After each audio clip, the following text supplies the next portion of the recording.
Alors bonjour, vous avez vu dans la capsule précédente la loi de la réflexion. Donc maintenant, on va regarder ensemble les miroirs. Mais surtout, un type de miroir très particulier, les miroirs courbes ou ce qu'on appelle les miroirs sphériques aussi. Donc un peu comme pour la chambre noire, on va se poser comme question, qu'est-ce qu'on observe comme image lorsqu'on regarde à travers un miroir? Donc les miroirs utilisent le principe de réflexion pour dévier la lumière, mais en réalité, il existe plusieurs types. Il y a le miroir plan qui nous permet de voir notre reflet. Et donc, si je suis à 5 mètres du miroir, j'ai l'impression de voir mon reflet. Je vais voir une image derrière le miroir à 5 mètres. Donc, je vais avoir l'impression que je suis de l'autre côté du miroir à 5 mètres. Donc, ça vient de la loi de la réflexion. Et donc, c'est pas vraiment lui qui va m'intéresser dans cette capsule, c'est plutôt le deuxième, le miroir sphérique. Pourquoi? Parce que le miroir sphérique a la propriété de déformer les images des objets. Donc, on va des fois changer la taille, des fois les inverser, les amener à l'envers. Vous avez ici un exemple d'un miroir en forme de boule qui est des fois utilisé pour agrandir notre champ de vision, s'assurer de ne pas rentrer en collision avec quelqu'un dans un corridor.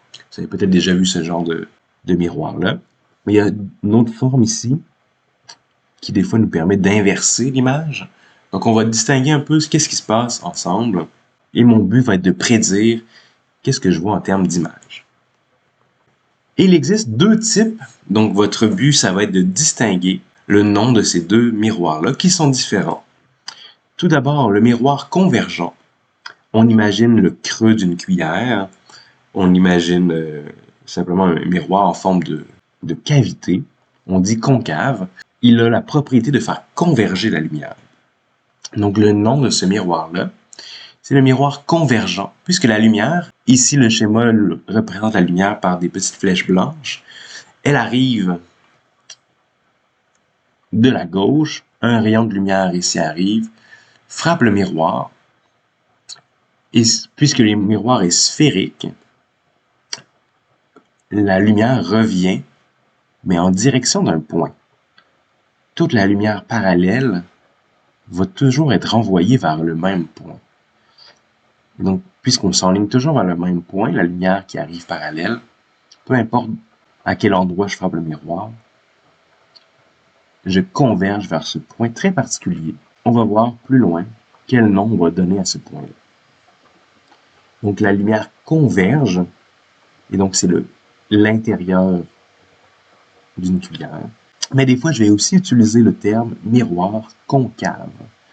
Donc, un petit truc, le cave, une cave, un creux, donc un trou. Donc à vous de démêler les deux termes, puisque le deuxième, le mot se ressemble aussi un peu. C'est le miroir divergent ou le miroir convexe. Donc convexe, ça va faire une bosse. Donc c'est dans l'autre sens. Le miroir est dans le sens inverse. Et donc la lumière qui arrive devant la gauche, au lieu de converger vers un point, va partir dans toutes les directions. La lumière arrive ici, et la lumière rebondit comme ça. Sinon, la lumière qui arrive ici rebondit comme ça. Et ça va nous permettre d'agrandir notre champ de vision. C'est souvent comme ça que c'est utilisé. Donc, et le chemin inverse serait aussi bien la lumière qui arriverait ici et reviendrait vers nous. On dit que la lumière diverge, donc repart dans toutes les directions, dans plein de directions différentes. Mais il y a quand même quelque chose de particulier. C'est comme si la lumière partait d'un point derrière le miroir. En réalité, la lumière ne traverse jamais les miroirs. Le miroir, c'est quelque chose d'opaque qui fait complètement refléter la lumière. Mais on va des fois avoir l'impression qu'il y a quelque chose de l'autre côté. Donc c'est un peu comme si la lumière partait d'un point derrière le miroir, mais en réalité, ce qui se passe, c'est toujours du côté gauche. Donc convergent, donc c'est vrai, donc c'est important pour vous de noter ces termes-là. Convergent et concave, c'est ce miroir-là, ça fait un creux, et la lumière revient vers un point. Divergent ou convexe, ça fait une bosse, et le miroir, la lumière repart dans toutes les directions. Et ce qu'on va donc observer là-dessus va être très différent. Vous pouvez faire la démonstration ici, relativement simple, avec une cuillère. Et donc, d'un côté, ça agit comme un miroir concave. De ce côté-ci, donc on a l'intérieur de la cuillère. Et donc, on se voit à l'envers. Alors que de l'autre côté, si je tourne la cuillère, soudainement, je me vois à l'endroit. Donc, le miroir divergent, on se voit à l'endroit. Le miroir concave, on se voit à l'envers, mais pas tout le temps. On va découvrir un peu ce qui se passe. Lui, un peu plus... Donc, lui, il y a des situations différentes qui peuvent se passer. Lui, ce sera toujours comme ça. Donc, on se voit, on a l'impression d'être derrière la cuillère, alors que, bien évidemment, on est devant. Mais on voit une image comme derrière la cuillère, ou à travers la cuillère, de nous, à l'endroit, alors que ici, on se voit à l'envers. Donc, des propriétés différentes, donc on va essayer de déterminer qu'est-ce qui se passe, et on va éventuellement prédire aussi, est-ce qu'on se voit plus grand, plus petit, comment ça déforme les images. Donc, concave, convexe. Ici, j'ai juste mis un petit dessin d'un artiste que j'aime bien, Escher, qui fait un autoportrait de lui qui tient une boule métallique. Donc, assez impressionnant le travail de précision. Donc, de voir comment son image est déformée avec cette boule métallique qui agit comme un miroir convexe. Donc, ça ouvre un peu le champ de vision. On voit derrière lui de manière beaucoup plus large. Donc, deux miroirs très différents. Et pour nous, on va regarder comment la lumière se comporte quand elle frappe un miroir comme ça. Mais pour ça, on a besoin de quelques termes. Donc, j'ai un miroir ici, courbe. C'est un miroir, techniquement, ça peut être un miroir convergent ou divergent. Mais on va faire arriver la lumière de ce côté-ci. Donc, on va dire que c'est un miroir concave, donc convergent. Je définis ici l'axe optique ou l'axe principal. C'est un axe en direction duquel la lumière va arriver. Donc, on va revenir là-dessus, mais c'est le nom qu'on donne à cet axe-là qui vient tomber sur mon miroir de cette manière-là. Nous, ce qui nous intéresse, c'est tout d'abord ceci. C'est quoi? C'est le centre de courbure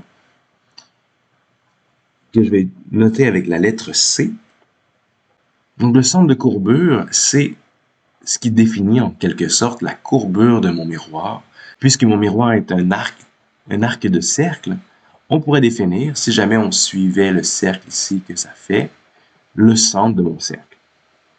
Centre de courbure, c'est un point.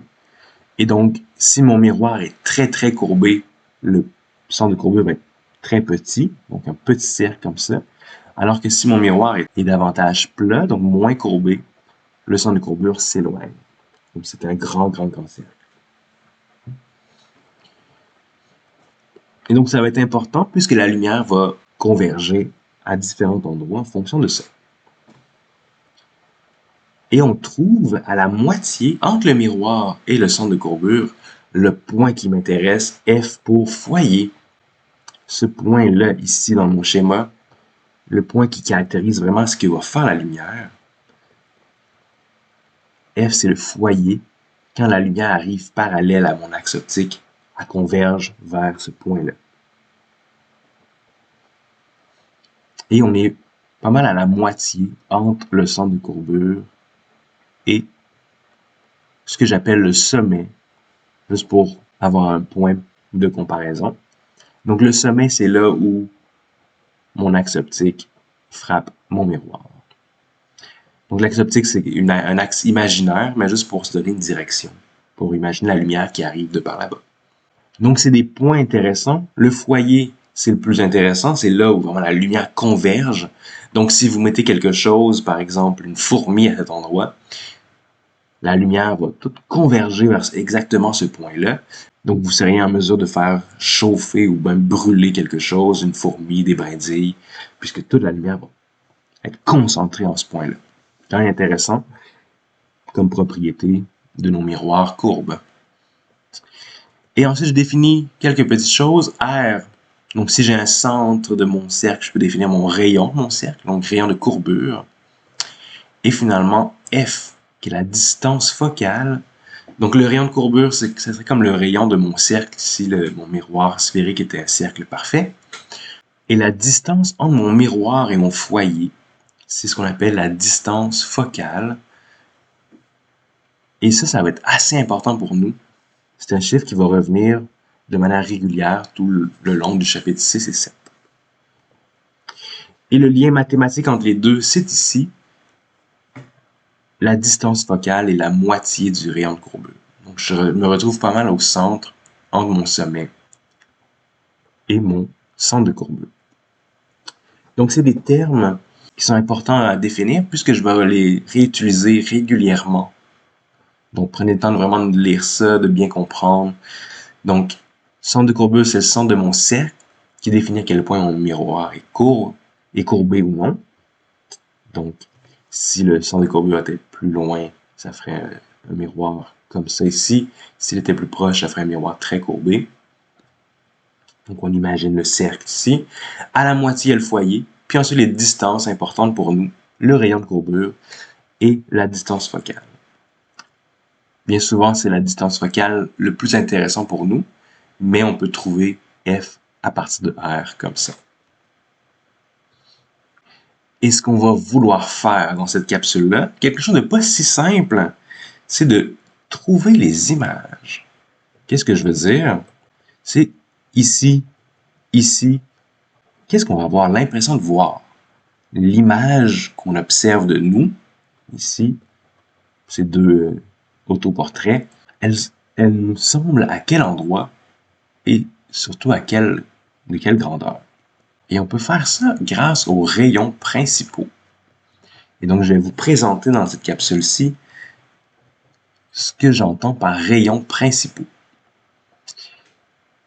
Donc, la lumière, quand elle va frapper notre miroir, elle va se comporter d'une certaine manière.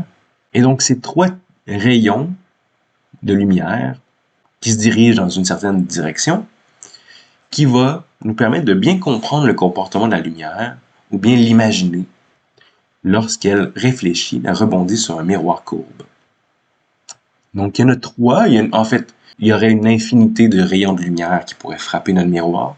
Nous, on en résume trois qui nous donnent des comportements intéressants ou des cas typiques de la lumière. Qu'est-ce qu'elle fait quand elle fait une réflexion sur un miroir sphérique? Donc, je reviens ici. Mon premier point, c'est mon foyer. Mon deuxième point, c'est mon centre de courbure. Voici mes trois rayons principaux et je vais les représenter sur mon schéma. Ce que vous devez être en mesure de faire, c'est de tracer ces rayons-là. Donc, vous pouvez juste revenir à la définition de qu'est-ce que nos trois rayons. Mais votre but, là, je vais vous montrer à quoi ça ressemble, c'est de pouvoir les tracer. Donc, les rayons principaux d'un miroir concave. Donc, je vais commencer par le miroir concave. 1. En rouge. Ici, celui-là. C'est le cas que je parle depuis le début. Si j'ai un rayon qui est parallèle à l'axe optique, il revient vers le foyer, comme ça. Donc, vous aurez toujours, si je vous demande de tracer des rayons ou de dessiner ces schémas-là, vous aurez toujours cette situation-là, où vous avez le miroir, vous avez l'axe optique et vous avez la position du foyer et du centre de courbure. À partir de ça, vous pouvez tracer le premier rayon, qui est celui-là. Et donc, distinguer, probablement que j'aurais mis CF ici pour vous rappeler qu'est-ce que c'est. Centre de courbure, c'est le centre de mon cercle. Et entre les deux, entre mon miroir et mon centre de courbure, se cache mon foyer. Donc, le premier, donc peu importe, je mets comment ma ligne rouge, tant qu'elle est parallèle à ma ligne pointillée, ça rebondit sur mon foyer. Donc, ici, ici, peu importe. Le rayon vert, le deuxième, bon, ici je mets des couleurs pour les distinguer, mais non, la lumière, ça serait de n'importe quelle couleur. C'est celle qui passe sur mon centre de courbure. Donc, peu importe comment j'envoie ma lumière, si jamais j'observe qu'elle passe sur mon centre de courbure, qu'est-ce qu'il y a de particulier? Elle revient sur elle-même. Donc là, j'ai fait ce que j'ai pu pour la dessiner. Là. La lumière arrive là, rebondit et repart dans la même direction qu'elle est arrivée. Donc, vous devez vous rappeler de cette logique-là et vous rappeler et de pouvoir les tracer sur un schéma. Finalement, le 3, un rayon passant par le foyer est réfléchi parallèle à l'axe optique. Donc, c'est important aussi de bien identifier, de bien se rappeler qu'est-ce qui est quoi là-dessus. Un rayon qui passe par le foyer, donc qui passerait sur le foyer ici, revient parallèle à l'axe optique. Si vous observez bien les choses, le bleu est en quelque sorte l'inverse du rouge. Donc, la lumière, si elle a un trajet possible, elle peut faire le trajet inverse. C'est la même physique. Donc, le bleu vient au foyer. Donc, peu importe comment j'arrive, si je passe par le foyer, je sais que je repars parallèle à l'axe optique. Donc, 3 rayons, mais qui nous expliquent un peu le comportement de la lumière lorsqu'elle rencontre un miroir concave. Donc, c'est les cas particuliers. Le rouge est intéressant. Ça nous donne cette idée de converger vers un foyer. Que la lumière, quand elle arrive vers mon miroir parallèle à mon axe optique, elle vient vers le foyer. Le bleu, c'est l'inverse, c'est le chemin inverse.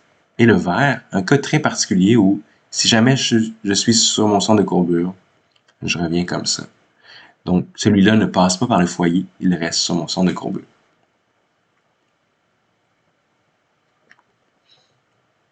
Donc, 3 rayons principaux que vous devez être en mesure de tracer. Et ensuite, maintenant, on va regarder celui du miroir convexe. Un rayon parallèle à l'axe optique est réfléchi comme s'il partait du foyer. Donc, qu'est-ce qui se passe? C'est que on a un miroir convexe maintenant. La lumière qui arrive ici rebondit plus de la même façon. Et en fait, la lumière arrive du côté droite, mais mon centre de courbure, mon foyer, puisque mon cercle est dans l'autre sens, est du côté gauche. Ce que vous devez savoir, c'est que la lumière ne traverse jamais ce miroir-là, donc rebondit comme ça. Donc la lumière rebondit sur mon miroir, mais qu'est-ce que le foyer nous dit? Si on a trouvé la position du foyer, on sait que, et là je l'ai mis en pointillé, mais l'orientation par rapport à laquelle la lumière repart, c'est comme si ça partait de ce point-là. Donc nous, quand on va regarder la lumière, on va avoir l'impression que la lumière nous provient de derrière le miroir, ce qui n'est pas vrai, mais on va avoir cette impression-là. Donc on va voir notre image derrière le miroir. Donc le premier, c'est celui-ci. Donc un peu plus complexe parce qu'il faut comme prolonger, essayer de déduire ça s'enligne dans quelle direction par rapport à nos choses qui sont derrière notre miroir. Donc en pointillé, il n'y a pas vraiment de la lumière qui va là. C'est juste pour me donner les orientations de mes rayons. Celui-ci, en vert, qu'est-ce qu'il y a de particulier? Il s'enligne vers mon centre de courbure, donc il rebondit sur lui-même. Donc le vert, donc ils sont très similaires à l'autre, sauf que maintenant mes foyers, mon centre de courbure est de l'autre côté, donc je ne peux pas vraiment aller dessus, il faut que je me dirige vers ces choses-là. Et finalement le bleu, si je m'en vais vers mon foyer, je reviens parallèle à l'axe optique, l'inverse du rouge, encore une fois. Donc c'est en quelque sorte les mêmes rayons, mais il y a des petits mots un peu différents. Ici, je me dirige vers mon foyer et je reviens parallèle, puisque je ne peux pas vraiment atteindre mon foyer. Donc, les 3 rayons principaux pour le miroir convexe, vous devez prendre le temps de réviser, pratiquer ça. Donc, il y a des exercices là pour se faire la main là-dessus. Donc, je vais y revenir. On va les réutiliser plusieurs fois, mais c'est à vous de vous les approprier. Parce qu'on va s'en servir pour faire des problèmes comme ça. Et c'est la fin de ma capsule, mais ça va être quand même un peu mélangeant, je vous avertis. On va regarder plusieurs situations où je vais tenter de trouver l'image. Donc, ce que je peux faire avec mes rayons principaux, c'est que je vais les faire partir de ce point-ci, qui est le sommet de l'objet. Donc, ça va toujours être un objet à la verticale. Ici, j'ai un arbre. Ça pourrait être simplement, des fois, on utilise juste une flèche vers le haut. quelque chose qui a une direction, on sait où est le haut. Et donc, je vais faire partir mes rayons de ce point-là. Donc, mes 3 rayons. Donc, vous devez être en mesure de faire ça. Et pour faire ça, des fois, ça va être plus simple si vous prenez une règle ou si vous faites des lignes droites. Là, je vais y aller à main levée dans la capsule. Mais pour vous, lorsque vous voudrez évaluer la position des images, je vous invite quand même à prendre une règle ou du moins faire des belles lignes droites. Qu'est-ce qu'on va faire? On fait partie de la lumière de là. Donc, en réalité, c'est notre arbre. Le soleil, il est clair. La lumière réfléchit sur l'arbre dans toutes les directions. Et on va regarder 3 rayons lumineux sur leur comportement. Ça va nous donner une idée de ce qui se passe. Il faut regarder, c'est quoi notre miroir? On a un miroir concave. On a ici le C, le centre de courbure, et on a ici le F. Donc, la lumière part du point ici. Le premier rayon pour le miroir concave nous disait la chose suivante. C'est l'idée que le miroir fait converger la lumière. Quand la lumière vient frapper mon miroir comme ça, donc que je suis parallèle à l'axe optique, la lumière revient vers mon foyer. Comme ça. Donc, premier rayon que vous devez faire, c'est celui-là. Et on va voir un peu à quoi ça sert. Pour l'instant, peut-être vous vous demandez, bon, pourquoi je mets ce petit rayon-là? C'est qu'on va pouvoir trouver où est l'image, quelle est sa dimension, est-ce qu'elle est inversée ou non. On va pouvoir déduire plein de choses en regardant la lumière, qu'est-ce qu'elle fait. Donc, la lumière, elle part dans toutes les directions, mais voici un chemin que la lumière peut faire. À cause qu'on a un miroir sphérique. Deuxième rayon, je vais le mettre en jaune. On avait dit que si la lumière part d'ici et rencontre mon centre de courbure, comme ça, je passe dessus, on s'enligne comme ça.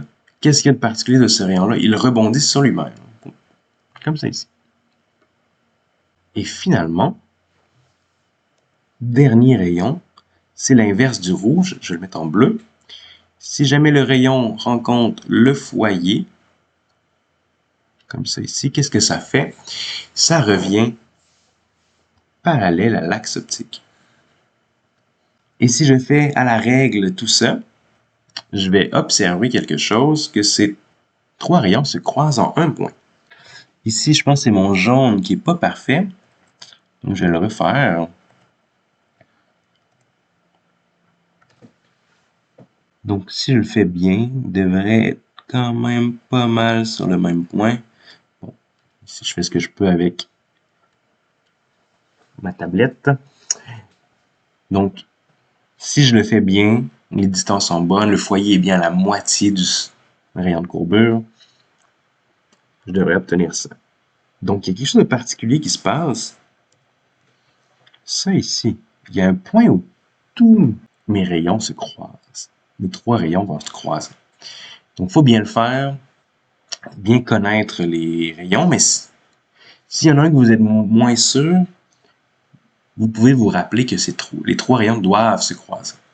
Donc, les 3 rayons, après avoir frappé le miroir, rebondissent. Lui rebondit par là, lui par là, lui par là. Donc, ces 3 rayons qui sont réfléchis rebondissent et se croisent à un point dans cette situation-là. À quoi il sert ce point-là? Il sert à, si on regarde la lumière qui nous vient dans le miroir, on a l'impression qu'il y a quelque chose qui part de ce point-là, donc on voit notre image à cet endroit-là.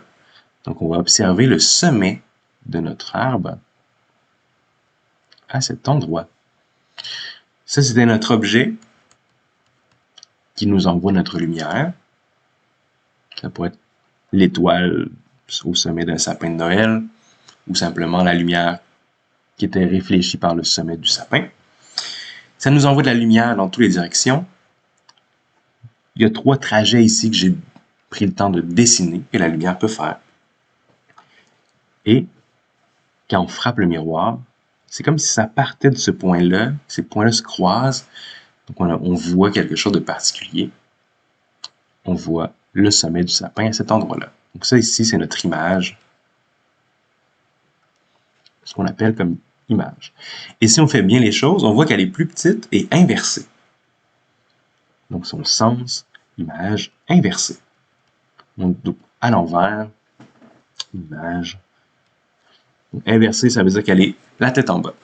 Si les points s'étaient croisés en haut ici, alors que c'était en haut, on aurait eu le sommet du sapin en haut, donc on aurait été à l'endroit.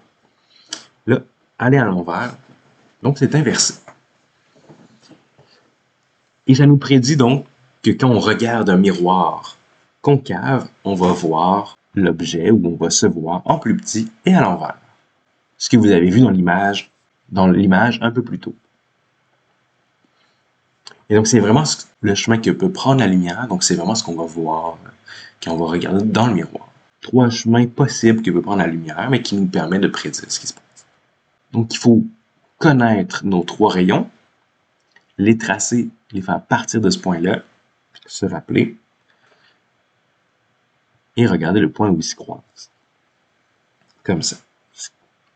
C'est ça votre but. Donc, vous aurez à l'examen un petit schéma avec un objet et avec un miroir, un foyer, un centre de courbure. Vous devez être en mesure de faire quelque chose comme ça. Tracer les rayons, trouver l'image et simplement me dire si au moins elle est inversée ou non. Celui-là, un peu plus complexe. On prend le temps de bien regarder ce qui se passe ici. L'objet est là, mais on a un miroir convexe. Donc, si les rayons réfléchis ne se croisent pas, on va voir ce qui se passe parce que si je trace mes rayons, celui-là, on disait qu'il repartait comme s'il partait du foyer, comme ça ici. Le deuxième, on s'en va vers le foyer et on revient parallèle. Donc, c'est l'inverse du rouge. Et le deuxième, on va y aller dans 1, 2, 3 pour ne pas se mélanger. Le deuxième, c'est je m'en vais vers ça ici. Comme ça ici. Le rayon repart, rebondit sur lui-même. Donc, ça repart comme ça. Et finalement, on avait, si je m'en vais vers mon foyer,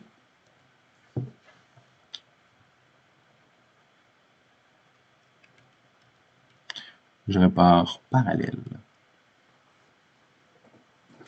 Donc, j'ai mes 3 rayons réfléchis. J'ai mon rouge qui repart comme ça. J'ai mon jaune qui repart comme ça. Et j'ai mon bleu qui repart comme ça. Donc, dans le cas du miroir convexe, nos 3 rayons ne se croisent pas. Je ne peux pas dire la même chose que ça. Non, mais qu'est-ce que je vais dire? Qu'est-ce que je vais observer si je regarde la lumière? Je vais devoir regarder d'où ces rayons-là semblent me provenir. Donc, le rouge en pointillé de ce côté-là, il arrivait là. Le jaune passait comme ça. Et le bleu, ici, quelque chose d'intéressant. Ce point-là, c'est mes 3 lignes pointillées. Donc, là où j'ai l'impression que mes rayons me proviennent, se croisent à cet endroit-là.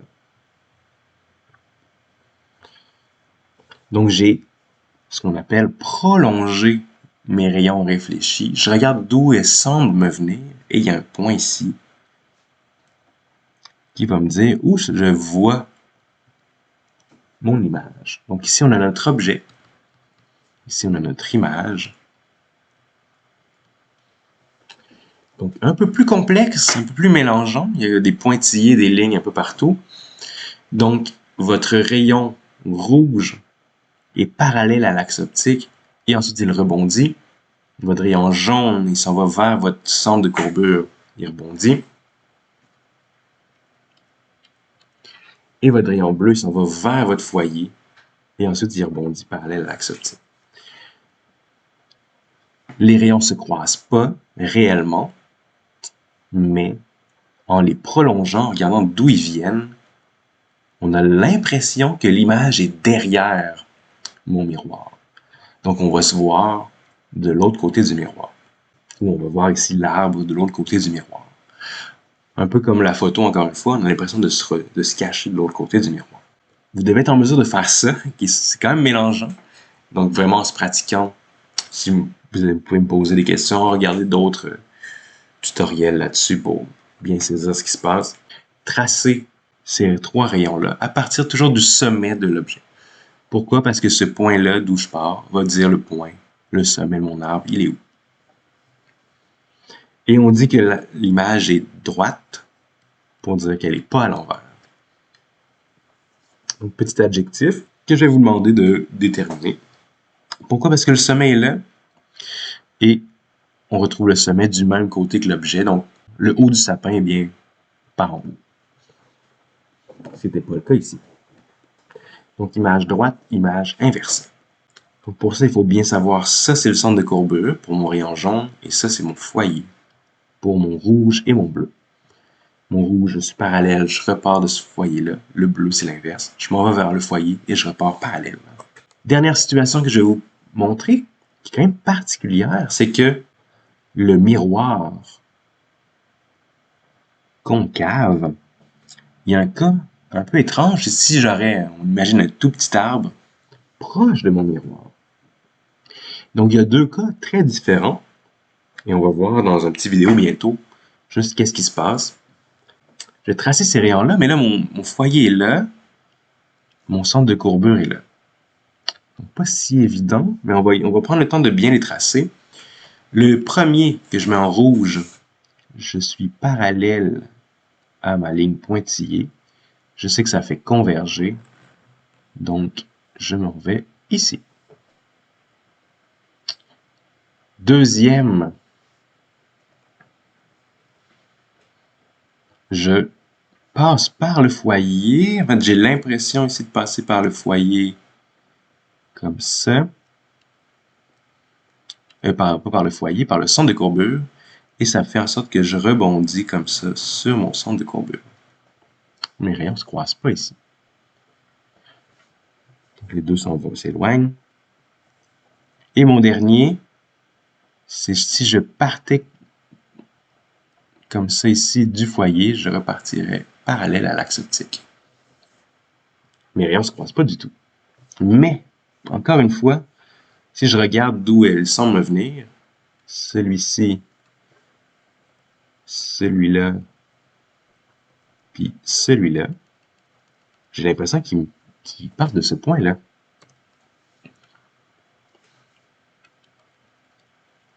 Donc, c'est quoi? C'est le sommet de mon sapin. Donc, je vois l'image ici plus grande. Donc, image droite. Donc, l'image ici est à l'endroit. Alors qu'ici, j'ai mon objet. Donc, il y a une situation particulière aussi. Je me rapproche. À un moment donné, je dépasse le foyer et mon image devient à l'endroit. Donc, vous pourrez l'essayer avec une cuillère là, et votre doigt. Si vous approchez votre doigt de la cuillère, à un moment donné, votre doigt qui est à l'envers devient à l'endroit. Donc, j'ai une petite vidéo pour vous le montrer. So, Derek, I have a riddle for you. All right. You're Just like- get roped into these things. Look at it. Yes, I'm upside down. Yeah. Upside down right Yeah. there. Okay. Flip it around.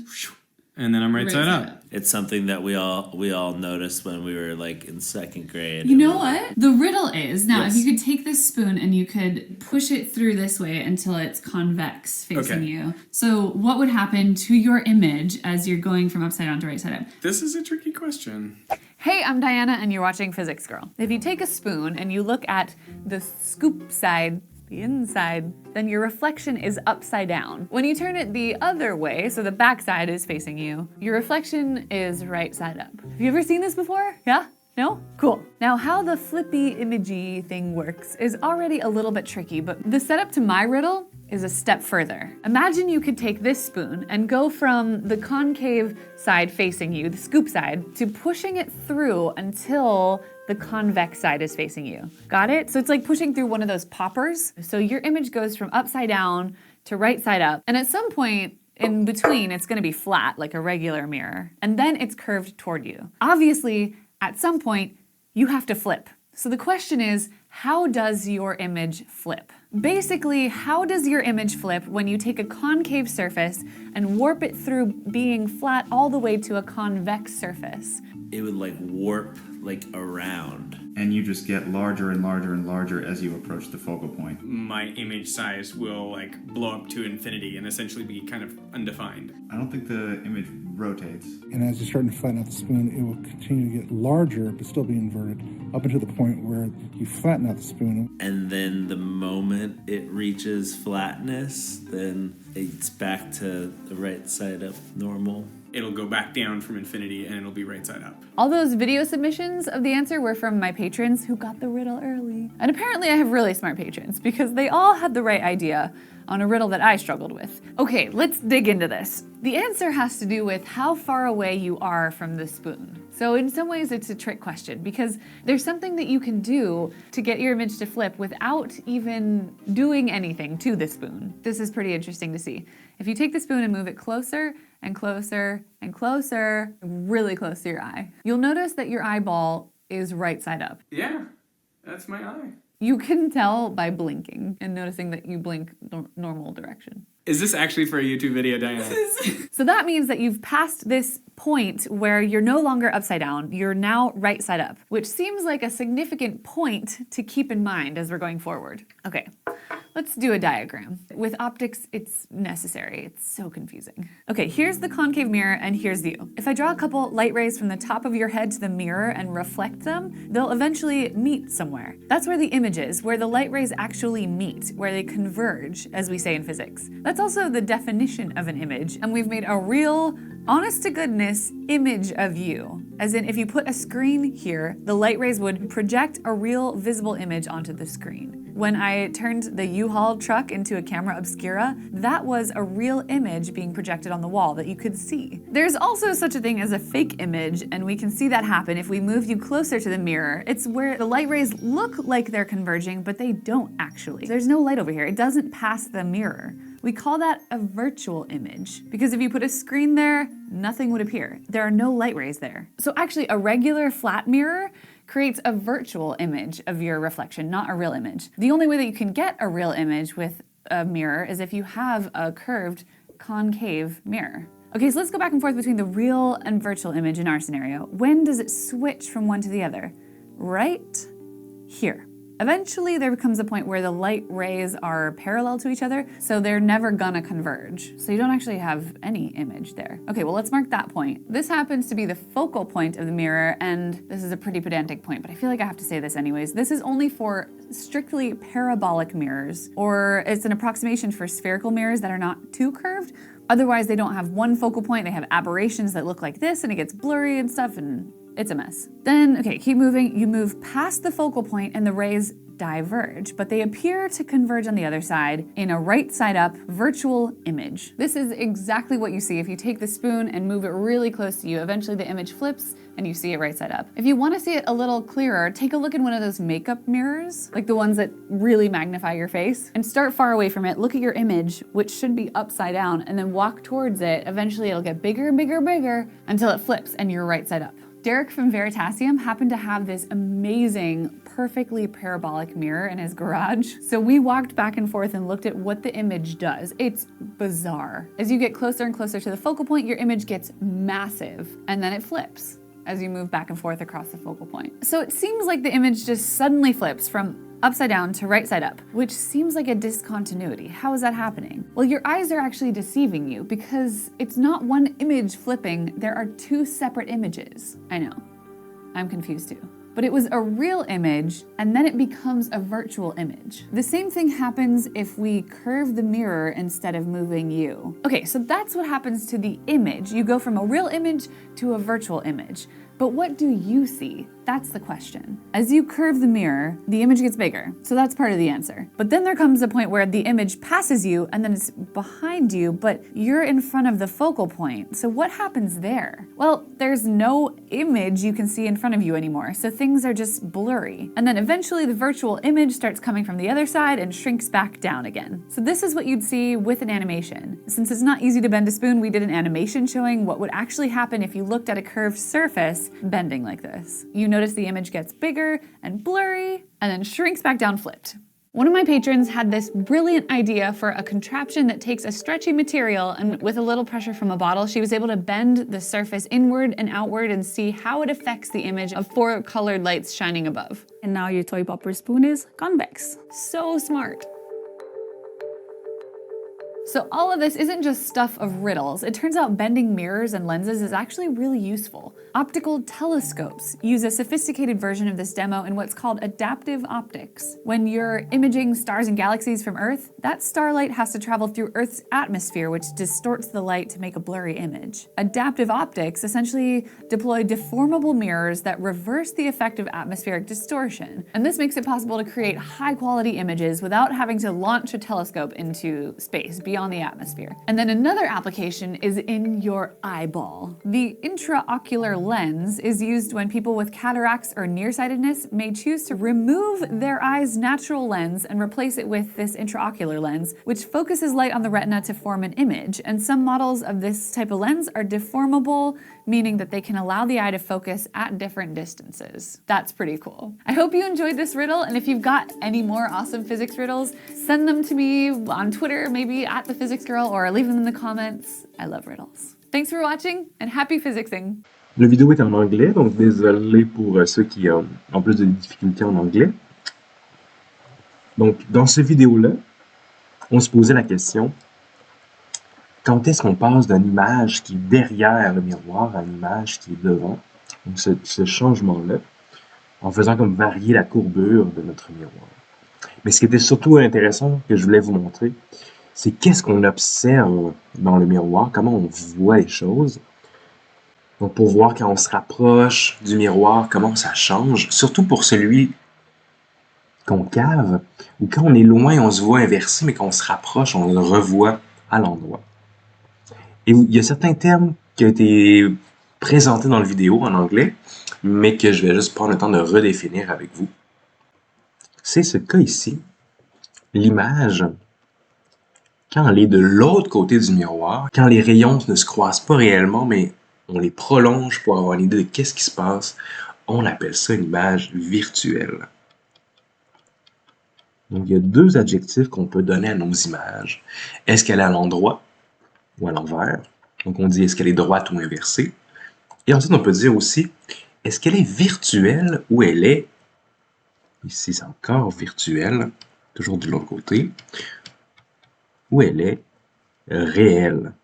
Donc, si vous tracez vos rayons et que vous voyez qu'ils se croisent, c'est une image réelle.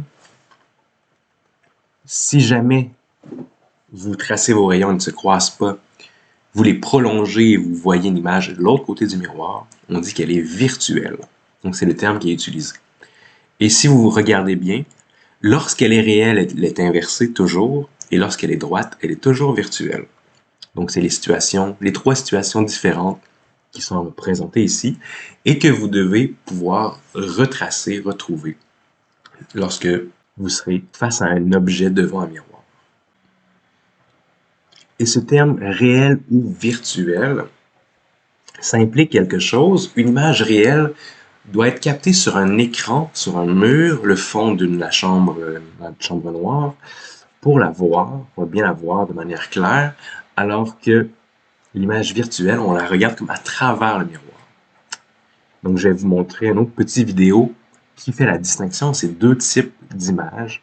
Réelles, les rayons se croisent réellement, donc on peut la voir apparaître sur le mur, sur ce qu'on appelle un écran, n'importe quoi sur lequel on va venir regarder la lumière. Alors que virtuel, on ne peut pas faire ça, on est toujours prêt à regarder à travers le miroir, la voir comme si elle se trouvait de l'autre côté du miroir. Donc si l'image est devant le miroir, on appelle ça réel, si elle est derrière le miroir, on appelle ça virtuel. So here's a mirror. This is a concave mirror. Now if I try to hold this up against the wall, it's just going to reflect the wall. Now if I hold this so that it's reflecting light off of what's outside, you'll notice there's nothing for this light to project onto, which is why we got a whiteboard. Come around over here. So you'll see, this mirror is projecting an image onto the whiteboard. We'd say that's a real image. That image appears on something we can project it onto. Now, in the case of a mirror, a real image shows up on the same side of the mirror as the object. In this case, you've got the Jeep in the background and then the image of the Jeep sitting against the whiteboard. Now, the question comes up then, what's a virtual image? If a real image gets projected onto something, stay right where you are.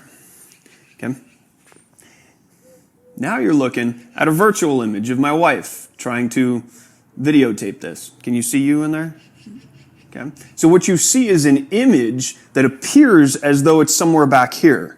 It appears as though there's a teeny tiny little wife inside my mirror that is recording everything. Donc vous venez de voir que une image réelle, on peut la projeter sur quelque chose, comme l'image des voitures, elle est inversée, alors que l'image virtuelle, l'image de la personne qui filmait, on a comme toujours l'impression qu'elle est de l'autre côté, on ne peut pas la projeter sur quelque chose, on peut juste la voir à travers le miroir. Donc deux distinctions où vous devez être en mesure de tracer les rayons à partir du sommet de l'objet, pour regarder où ils se croisent ou où ils semblent se croiser, de dire où se trouve l'image, est-ce qu'elle est droite et ou inversée, ou est-ce qu'elle est réelle ou virtuelle. Donc c'est votre but. Sinon, pour vous aider à représenter un peu ce qui se passe, j'ai ici une petite simulation. Si vous venez voir le lien, ça vous amène à ce site internet qui vous permet de jouer un petit peu avec les différents paramètres. Donc on a les deux types de miroirs et en flou ici c'est l'image. Donc un miroir convexe, l'image est virtuelle ici, alors qu'un miroir concave, l'image peut être comme ça ici, réelle, ou encore virtuelle ici. Donc petite animation assez intéressante qui vous permet de voir aussi si vous faites un problème, si ça a du sens que vous obtenez. Vous pouvez tracer les trois rayons principaux que je vous ai notés. Vous pouvez jouer sur le diamètre du miroir. Donc, ça influence en quelque sorte la quantité de lumière ici. Et vous pouvez jouer sur, ici, votre foyer, qui est le point jaune, puis se trouve où. Si vous êtes attentif, peut-être que vous avez réalisé que j'ai cliqué sur les rayons principaux. C'est pas exactement... Il y en a un qui est différent de ceux que je vous ai présentés. Il y a celui-là qui arrive ici, qui frappe vers le foyer. Il y a lui qui rentre au foyer, qui repart en parallèle. Il y a le deuxième qui, nous, on le met souvent par rapport au centre de courbure qui serait 2 fois plus loin. Il en fait venir au sommet et il repart avec le même angle. Donc, c'est pas exactement le même que je vous ai présenté, mais c'est un autre rayon de lumière qui peut nous aider à trouver où se trouve l'image. On pourra en mettre plusieurs pour voir les choses. Ils vont tous se croiser à ce point-là. Les informations, vous pouvez mettre ici les petites informations, donc la légende. Et si on veut regarder la lumière qui part du bas du crayon à la place, on pourrait venir regarder la lumière en orange du bas du crayon, qui va vous amener le bas du crayon ici. Donc ça vous permet de jouer avec ça, de jouer avec ici la position du foyer, où vous mettez l'objet, et le type de miroir aussi qu'on observe. Donc celui-ci, vous voyez un peu ce qui se passe, pas mal toujours une image virtuelle droite et pas mal toujours plus petite aussi. Donc, et on peut jouer ici avec la valeur de mon foyer. On a aussi le miroir plan qu'on peut venir utiliser, mais lui, bon, il y a un peu moins de choses à dire. On voit l'image virtuelle comme ça ici, à égale distance. Donc un peu moins d'informations intéressantes, mais quand même, ça peut vous donner un peu l'idée de qu'est-ce qui se passe. Et bien entendu, vous avez le choix de l'objet que vous voulez mettre dans le cadre. Parfois, on utilise une flèche comme ça. Et je pourrais venir la changer un peu sa hauteur aussi. Intéressant. Pour voir, on voit la flèche comment. Donc, je vous invite vraiment à jouer avec ça. Peut-être vous en servir pour, si vous n'êtes pas certain de certains problèmes, juste revenir voir. Où est-ce que vous êtes supposé voir l'image. Donc, un petit outil qui peut vous aider. Sinon, c'est ce que je voulais vous dire aujourd'hui. Donc, bonne journée à vous.